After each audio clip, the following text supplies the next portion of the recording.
character reader, an impressive piece of equipment that processes up to 30,000 letters per hour. It reads and digitally photographs each destination address, matching it to the computer's address database.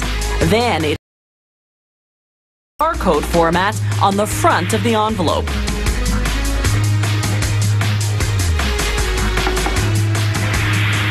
A scanner now reads the barcodes and does a preliminary sorting. Local and regional mail stay here and move on to the next sorting machine for a more detailed breakdown, while letters addressed to other provinces go to postal plants there, where they're sorted further. But what happens when all this sophisticated technology just can't make out the address due to, say, sloppy handwriting or smudged ink? The optical character reader machine puts the letter on hold and sends the address photo to the video encoding system. A postal worker deciphers the writing and types in the postal code, sending the letter back into the sorting system. Now the local and regional mail goes through what's called the BCS, the barcode sorter. This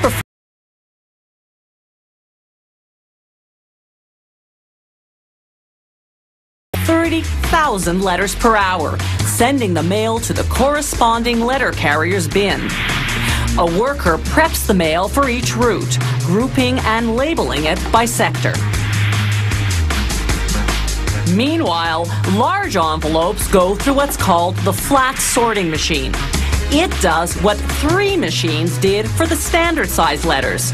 Postmarks the stamp, reads the address, applies a barcode sticker, reads the barcode, sorts the mail, and drops it into the corresponding letter carrier's bin. If the machine can't make out an address, the envelope goes for manual sorting. There, postal workers handle more than just illegible addresses. They also hand sort mail going out of country and envelopes that are too thick or bulky to go through the automated machines. At all stages of mail processing and delivery, workers are on the lookout for envelopes bearing insufficient postage. Those letters are returned to sender. Letter carriers sort the mail for their routes by street and civic number. If they have a walking route, they load up their first bag full and head off. A truck delivers the rest to a locked box along the route called a relay box. Carriers pick up the rest of their mail when they pass by it. Some letter carriers have what's called a motorized route. They deliver all their customers' mail by truck, which sure beats walking door to door in a blizzard.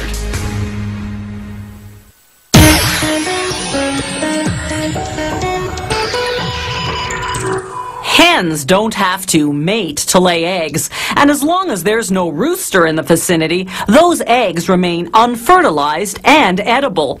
The breed of hen is what determines the color of the shell, but there's no pecking order when it comes to color. White or brown, all eggs are the same inside. Begins in the hen house, where female chickens start laying eggs when they're 19 weeks old. The building is well ventilated, the temperature and humidity strictly controlled.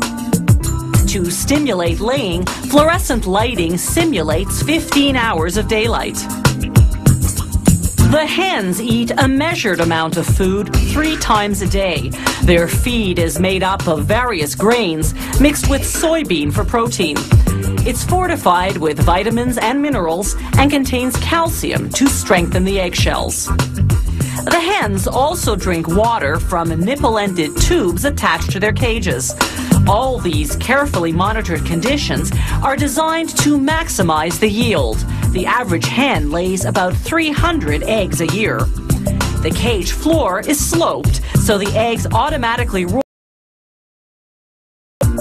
Then it's onto a larger conveyor belt, which transports the eggs to the packing room. The hen's manure drops through the bottom of their cages onto a conveyor below. Even so, some eggs do get dirty. They'll be thoroughly cleaned and disinfected later on.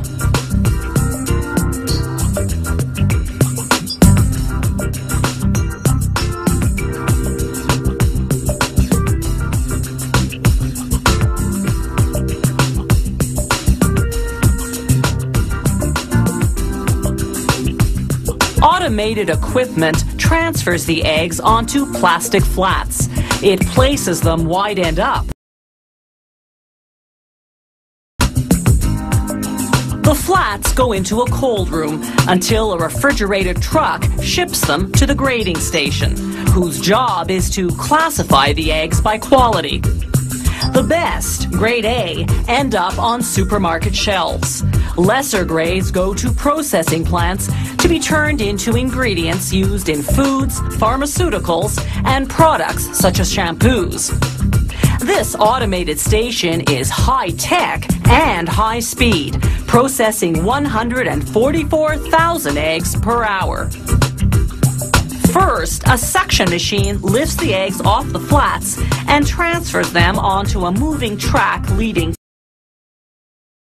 There, a washer gently scrubs the eggs with soap and disinfectant. The water is 45 degrees Celsius. Anything hotter would cook the eggs. Then it's into a dryer for 5 seconds, where a fan sucks up the moisture. The eggs then pass over a bright light, which highlights the condition of the shells. Workers do a preliminary visual inspection, removing any that are cracked. A grading camera above assesses the condition and quality of the shell's exterior.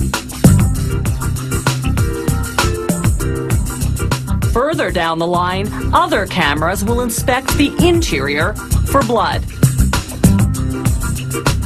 To check the strength of the eggshells, acoustics